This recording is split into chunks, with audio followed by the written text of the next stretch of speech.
Hello दोस्तों, नमस्कार। 21 नवंबर के इस वीडियो में हम डिस्कस करेंगे क्लोज टेस्ट। जैसे कि आपको पता है कि आजकल एसएससी मेंस में खास करके क्लोज टेस्ट, पैसेज, ये सब आपको एडिटोरियल से मिलने वाले हैं। तो उसी के लिए मैंने ये सेशन पिछले वीक भी लिया था, इस वीक भी हम शुरुआत कर रहे हैं इस वीक की इस क्लोज टेस्ट से। तो क्लोज टेस्ट में आप समझिएगा ये एडिटोरियल ही था, द हिंदू का एडिटोरियल है और इसमें ये फाइनेंशियल आर्टिकल था। और जैसा कि मुझे लगता है कि एक दो तो डिफ़िकल्ट पैसेज वहाँ पे दिखेंगे आपको। डिफ़िकल्ट का मतलब कुछ मतलब एकदम सामान्य कहानियाँ नहीं मिलेंगी, एक दो कहानी वाले भी पैसेज मिलेंगे, ये भी था उसके अंदर सिलेबस अगर आपने देखा हो। तो हम स्टार्ट करते हैं उसको और इसको देखते हैं कि क्या कुछ इसमें कहा गया है। तो for the first time dash फरवरी 2021, अगर 2021 फरवरी से बात करें तो पहली बार ऐसा हुआ है कि इंडियाज गुड्स एक्सपोर्ट्स की, भारत का जो सामान का निर्यात है, गुड्स एक्सपोर्ट्स हैं, डैश दिस अक्टूबर, वो इस अक्टूबर में ऐसे हुए हैं। ड्रॉपिंग 16.7% फ्रॉम लास्ट ईयर, पिछले साल ये गिरा 16.7%। और अब अगर देखें तो ये स्लिप हुआ है, फिसला है, कितना चला गया है, $30 बिलियन से नीचे चला गया है after 20 month streak about that mark. जबकि स्ट्रीक का मतलब होता है लगातार एक बिंदु पर रहना, कंटिन्यूसली एक तरह चले जाना। तो लगभग 20 महीने तक आप अगर देखें तो ये लगातार इस मार्क से ऊपर ही था। 20 महीने बाद में ऐसा हुआ है कि ऐसा हो रहा है। तो यहाँ पे थोड़ा समझिए कि आपको ड्रॉपिंग वर्ड दे रखा है। ड्रॉपिंग है, इसका मतलब मैं मान के चलूं कि इसको कि यहाँ पे जो कुछ भी हुआ होगा वो गिरा ही होगा, बढ़ा तो नहीं है। तो पहली बार कब की बात कर रहा है, सिंस फरवरी 2021। पहली बात बता दूं मैं आपको कि जब किसी टाइम का स्पेसिफिक या पर्टिकुलर कोई नाम दे रखा होता है, क्या बता रहा हूं समझना अच्छे से, जब किसी भी टाइम का कोई नाम दे रखा होता है, किसी भी समय का कोई नामकरण किया गया होता है, वहां पे कभी भी आपको क्या नहीं लगाना है, वहां पे आपको फोर नहीं लगाना है। तो काट दीजिए इसको। अच्छा जी, फ्रॉम और टू ये दोनों ऑप्शन हम काट सकते हैं, क्योंकि फ्रॉम का प्रयोग हम प्रारंभिक बिंदु के लिए करते हैं, जबकि टू का प्रयोग हम करते हैं अंतिम बिंदु के लिए। ये पता ही होगा आपको। शुरुआती बिंदु हो तो फ्रॉम लगाते हैं, अंतिम बिंदु हो तो टू लगाते हैं। यहाँ ऐसा तो नहीं है 2021 से लेकर और यहाँ तक की कोई रेंज दे रखी है आपको, तो इसलिए हम इन दोनों ऑप्शंस को भी यहाँ से काट सकते हैं। ठीक है, आपके पास एक ही ऑप्शन बचता है और वो क्या होगा, सिंस। तो चलिए, पहले ब्लैंक में हमारा आंसर आ गया है सिंस, कि पहली बार ऐसा हुआ है फरवरी 2021 से कि भारत का जो गुड्स एक्सपोर्ट्स है, भारत का जो सामान का निर्यात है, वो इस अक्टूबर में ऐसा हुआ। तो निश्चित रूप से ड्रॉपिंग की बात कर रहा है तो गिरा ही है, और अक्टूबर में गिरा। तो समझिए एक ऑप्शन वो जो मैं काट सकता हूं वो होगा कॉन्ट्रैक्ट। हालांकि कॉन्ट्रैक्ट का मतलब सिकुड़ना होता है, कम होना होता है, लेकिन आप देखें कि ये पास्ट सेंटेंस है, ये पास्ट में जा रहा वाक्य है। इस अक्टूबर में क्या हुआ वो बताना है आपको, इसलिए आप इसको पास्ट में लेकर जाओगे तो ये तो वर्ब की फर्स्ट फॉर्म है। ठीक है, इसलिए आप कॉन्ट्रैक्ट को काट देंगे। बचे हुए ऑप्शंस में एक ऑप्शन जो यहाँ पे बिल्कुल इरेलेवेंट है वो है despise. So what does it mean, despise का मतलब क्या होता है वो लिख लीजिएगा आप।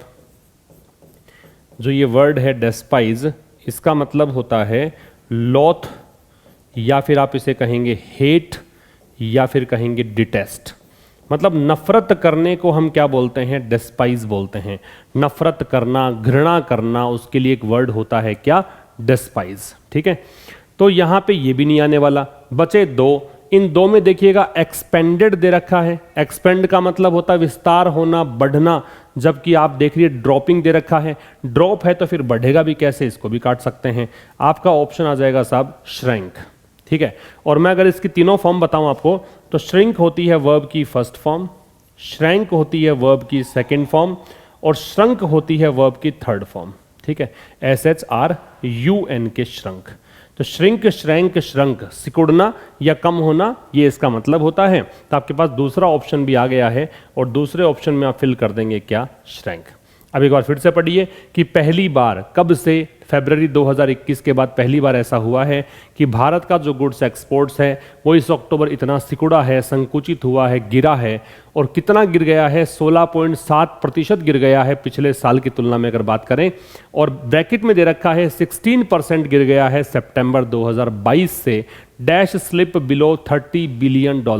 और कहां पहुंच गया देखिए, गिरकर, ये तो प्रतिशत में आंकड़े दिए आपको, और गिरकर यहां पहुंच गया है। तो प्रतिशत में गिरते गिरते गिरते आप देखिए फ्रॉम यहां दे रखा है आपको रेंज कि पिछले साल तो इतना था और यहाँ से लेकर यहाँ तक गिरा। तो जब शुरुआती बिंदु होता है, बताया मैंने, फ्रॉम लगता है, अंतिम बिंदु होता है वहाँ टू लगता है, और आपके पास ऑप्शन में देखिए टू कहाँ पर है, आपका आंसर होगा साहब टू। तो यहाँ पे 4 नंबर आपका सही विकल्प है। तो तीसरा ब्लैंक भी हमने फिल कर दिया, 2 आ जाएगा। ठीक है, आगे कुछ पढ़ने की जरूरत है नहीं, हालांकि मैंने अनुवाद कर दिया है इसका। तो ये हो गया आपका पहले 3 विकल्प इस तरह से फिल करने हैं। कहने का मतलब whenever it comes to solving cloze test तो कैसे करना चाहिए, आपको चारों जो ऑप्शंस हैं उन सभी पे विचार करना है। आप चारों ऑप्शंस को एलिमिनेट करेंगे, चाहे वो ग्रामर की दृष्टि से देखें या वो कैब की दृष्टि से देखें, सारे आपको समीकरण लगा के उसके बाद सही ऑप्शन तक पहुंचना है। तो आइए बात करते हैं अगले की। कह रहा है कि मोस्ट सेक्टर्स वर हिट, अधिकांश जो सेक्टर्स थे, अब जो कि निर्यात कम हुआ है तो यहाँ पे थोड़ा सा एनालिसिस होगा कि भाई एक्चुअल में हुआ क्या, एक्चुअल में प्रॉब्लम क्या आई। तो कह रहा है अधिकांश जो सेक्टर्स थे ना वो यहाँ प्रभावित हुए, वर हिट डैश। कैसे प्रभावित हुए बताना है। तो यहाँ पे हिट जो है वो क्रिया है, क्रिया की विशेषता बताएगा वो एडवर्ब होगा। और आप देख रहे हैं कि यहाँ पे एक शब्द को छोड़कर बाकी सारे एडवर्ब हो सकते हैं, और वो शब्द है डिफिकल्ट। डिफिकल्ट यहाँ पे एडजेक्टिव है, मुश्किल। ठीक है, आपको चाहिए एडवर्ब, एडवर्ब है तो हार्ड भी एडवर्ब है, हार्डली भी है, इजीली भी है।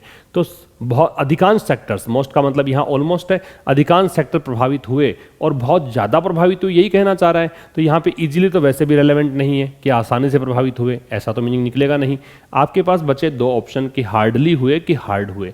हार्डली लगाते हो तो इसका मतलब होता है ना के बराबर, हार्डली का मतलब यही तो होता है कि ना के बराबर प्रभावित हुए, जबकि यहाँ तो देखिए बहुत ज़्यादा प्रभावित हुई, ये बताना है आपको। तो आपका आंसर क्या आ जाएगा, हार्ड। ठीक है, तो आपका आंसर हो जाएगा 3 नंबर। अब फिर बता रखा है सेक्टर्स के नाम, कौन कौन से सेक्टर्स हैं। इंजीनियरिंग गुड्स हैं, फार्मास्यूटिकल्स है, फार्मास्यूटिकल का मतलब होता है जिसमें दवाइयाँ वगैरह बनती है, औषधियाँ बनती है, वो सब। और chemicals, employment intensive, James and jewellery. Employment intensive का मतलब है जहाँ पे रोजगार की संभावना ज़्यादा होती है, जेम्स और ज्वेलरी सेक्टर में। टेक्सटाइल मतलब कपड़े वाला, हैंडलूम मतलब हथकरघा जो होता है, जो हाथ से बनाने वाले सामान होते हैं, वो कह सकते हो चरखे वगैरह से बनाने सामान होते हैं, वो होता है। तो यहाँ पे ये सेक्टर्स जो हैं वो प्रभावित हुए हैं। ये तो नाम गिनाए हैं, बाकी आपको यहीं पर आपका आंसर मिल गया था। हिट के साथ में आप क्या लगाएंगे, हार्ड, क्योंकि बहुत ज़्यादा प्रभावित हुए हैं।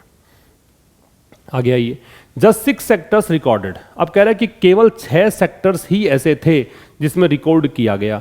6 सेक्टर्स ही ऐसे थे जहां पे रिकॉर्ड किया गया क्या, एन डैश, एन लगा रखा है। तो आप देखिए चारों जो मैंने ऑप्शन लिए हैं वो चारों ही एन को तो सपोर्ट करेंगे एटलीस्ट, क्योंकि आप एन कब लगाते हैं, जब किसी वर्ड का first letter vowel sound produce करता है।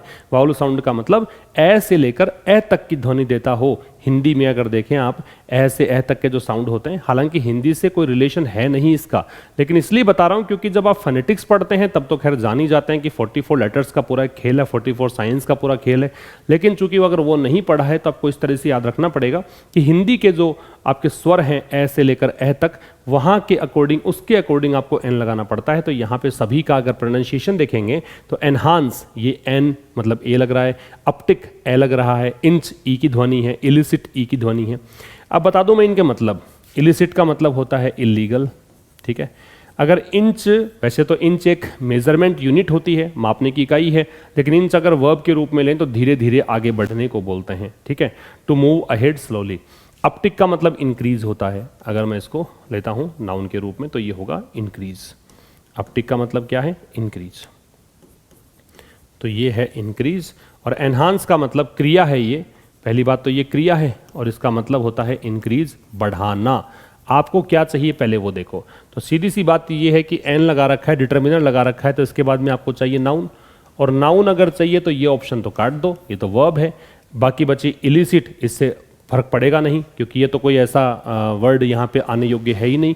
आपके पास बचे 2 ऑप्शन, अपटिक आएगा या इंच आएगा, इन 2 में से ही आएगा।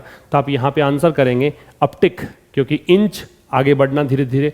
तो कह रहा है केवल 6 सेक्टर्स ऐसे थे जिसमें दर्ज की गई बढ़ोतरी। ये मैंने बट लगा, ये जस्ट 6 सेक्टर्स बता रखा है ना, मतलब इसके अलावा जो सेक्टर्स थे वहां पे थोड़ा श्रिंक हो रहा था, मार्केट नीचे जा रहा था, डिक्रीज हो रहा था, गिर रहा था। यहाँ पे इनमें ही बढ़ोतरी मिली केवल 6 सेक्टर्स में, तो बढ़ोतरी के लिए क्या लगा दिया, अपटिक।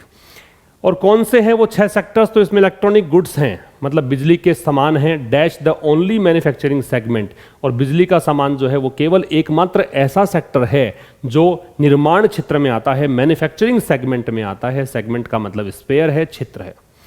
अच्छा जी, पहली बात तो ये जो इलेक्ट्रॉनिक गुड्स है वो सेगमेंट की बात कर रहा है। आप गुड्स को देखकर निर्णय मत लेना कि आप कहें कि भाई गुड्स को देखकर हम सीधा के सीधा आर लगा देंगे। ये एक सेक्टर विशेष की बात है, ये एक सेक्टर है, ऐसा कहना चाहता है। तो यहाँ पे आप देखिए विद लग रहा है, और विद प्रेपोजिशन लगता है तो उसके बाद में जब क्रिया लगाते हैं तो सब आईएनजी फॉर्म में लगती है क्रिया, ये तो पता ही होगा, क्योंकि प्रेपोजिशन को अपना एक ऑब्जेक्ट चाहिए होता है और वर्ब को ऑब्जेक्ट बनाने का एक तरीका होता है कि उसके साथ क्या लगा दिया जाए, आईएनजी। तो यहाँ पे V0 प्लस आईएनजी लगेगा प्रेपोजिशन के ठीक बाद में, ये तो पता ही है आपको। तो इसमें आप लगा देंगे बीइंग, क्योंकि आईएनजी फॉर्म यही है, और तो ऑप्शन कट जाएंगे सारे, ठीक है। तो आपका आंसर हो जाएगा बीइंग। वैसे आपको लगेगा कि यहाँ तो सीधा सीधा गुड्स है तो आर लगा दें, लेकिन चूंकि प्रेपोजिशन लगा हुआ है इसलिए आपको बीइंग लगाना पड़ेगा, आर से काम चलेगा नहीं। आगे देखिए, imports grew 5.7% year on year. ये बात हमने डिस्कस की हुई एडिटोरियल रीडिंग के दौरान कि जब कोई एक जैसी नाउन्स होती हैं, जैसे ईयर है और ये भी ईयर है, बीच में हो प्रेपोजिशन, जब दो एक जैसी नाउन्स हो बीच में प्रेपोजिशन हो, दोनों नाउन्स सिंगुलर होती हैं हमेशा, ठीक है। तो साल दर साल ये इसका मतलब है, लेकिन सेम नाउन हो तब की कहानी है, अलग अलग हो तो ऐसा नहीं लगता है। तो कह रहा है कि आयात जो है वो बढ़ गया।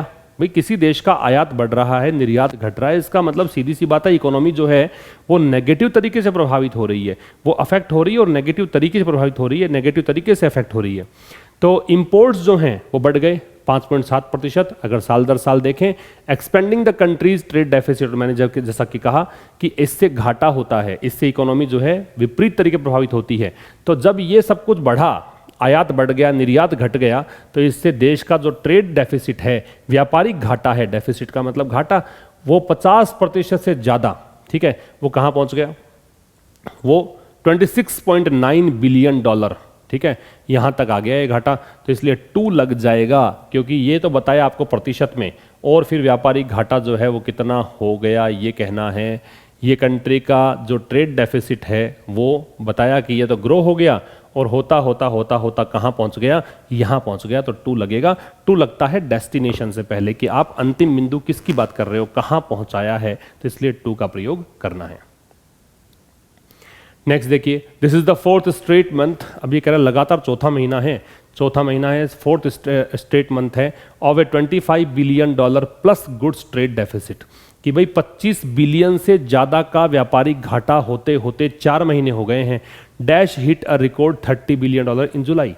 और ये व्यापारिक घाटा जो है 4 महीने से 25 से ऊपर चल रहा था, और जुलाई में ये घाटा जो है वो एक रिकॉर्ड स्तर पे पहुंचा था, $30 बिलियन पे पहुंच गया था। तो इसकी बात कर रहा है इस ट्रेड डेफिसिट की। इस ट्रेड डेफिसिट के लिए हो और होम तो आ नहीं सकते, रिलेटिव प्रोनाउन लगाना है। आपको पता होना चाहिए कि हो और होम का प्रयोग तो हम किसके लिए करते हैं, पर्सन्स के लिए करते हैं। और पर्सन्स में भी अगर व्यक्ति मतलब सब्जेक्ट की बात करेगा तो हो लगेगा, ऑब्जेक्ट की बात करोगे तो होम लगेगा। तो ऐसा तो है नहीं कि पर्सन्स हैं, यहाँ पे तो वस्तु की बात है। दोज आ नहीं सकता क्योंकि दोज आता है प्लूरल के लिए, और वैसे भी रिलेटिव प्रोनाउन तो दोज बनता ही नहीं है। दोज वो फंक्शन नहीं कर सकता जो रिलेटिव प्रोनाउन करता है। तो रिलेटिव प्रोनाउन एक्चुअल में करता क्या है, वो अपने से पहले वाले शब्द को कनेक्ट करता है, पहले वाले शब्द को जोड़ता है। तो पहले वाला शब्द इसमें डेफिसिट है, इसको जोड़ने का काम तो कर नहीं पाएगा। तो आपका आंसर क्या आ जाएगा, दैट। नेक्स्ट देखिए, टू बी श्योर, अब ये निश्चित है कि imports have now dash moderating sequentially for 4 straight months. Sequentially का मतलब क्रमश है, एक के बाद एक, कंसेक्यूटिवली कह सकते हो। तो ये निश्चित है कि इंपोर्ट्स जो हैं, आयात जो हैं, वो अब मॉडरेट हो रहे हैं, मतलब धीरे धीरे संतुलित हो रहे हैं, सीक्वेंस से संतुलित हो रहे हैं 4 लगातार महीनों से।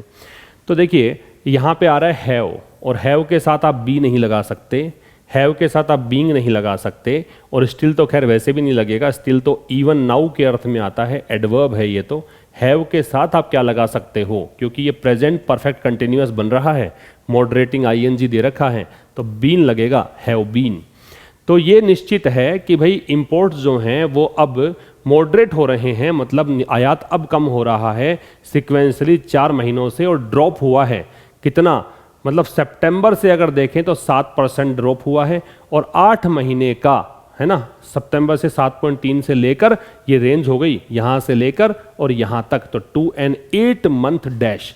और ये 8 महीने के, चूंकि गिर रहा है तो बताओ लो होगा कि हाई होगा। गिर रहा है तो इसका निम्नतम बिंदु की बात करेगा, निम्नतम बिंदु की बात करेगा तो लो होगा, और ये 8 महीने के सबसे निचले स्तर पे पहुंच गया है। लोअर या हायर तब लगाते हैं जब कंपैरिजन यहां पे होता, तुलना होती किससे कम किससे ज्यादा, ऐसा नहीं है। और चूंकि गिर रहा है तो हाई की ओर नहीं जाएंगे, लो की तरफ जाएंगे, तो आपका आंसर होगा 2 नंबर। तो देखिए ये हमने क्लोज टेस्ट सोल्व किया है, 10 क्वेश्चंस कैसे सोल्व किए हैं, क्या अप्रोच मेरी रही है, उसी अप्रोच से आपको भी खुद को ये स्टडी करना है, खुद से पढ़ना है। सेशन को मैक्सिमम आप जरूर से शेयर करें और आप जरूर से प्रैक्टिस करें क्लोज टेस्ट की खुद के आधार पर। और वो कैसे कर सकते हैं, रेगुलर एडिटोरियल देखकर। पूरा वीडियो देखा करें, शुरुआत के 2-4 मिनट का देख के स्किप कर जाने से कोई फायदा नहीं होने वाला। अगर आप वास्तव में इंग्लिश सीखना चाहते हैं, इंप्रूवमेंट चाहते हैं, तो आपको पूरा वीडियो देखना है, प्रॉपर नोट्स बनाने हैं और नेक्स्ट सेशन से पहले पिछले सारे सेशंस का रिवीजन करके आना है। तो ये था आज के इस सेशन में। अब मुलाकात होगी कल ठीक शाम 5 बजे एक एडिटोरियल के साथ। तब तक के लिए नमस्कार, थैंक यू वेरी मच।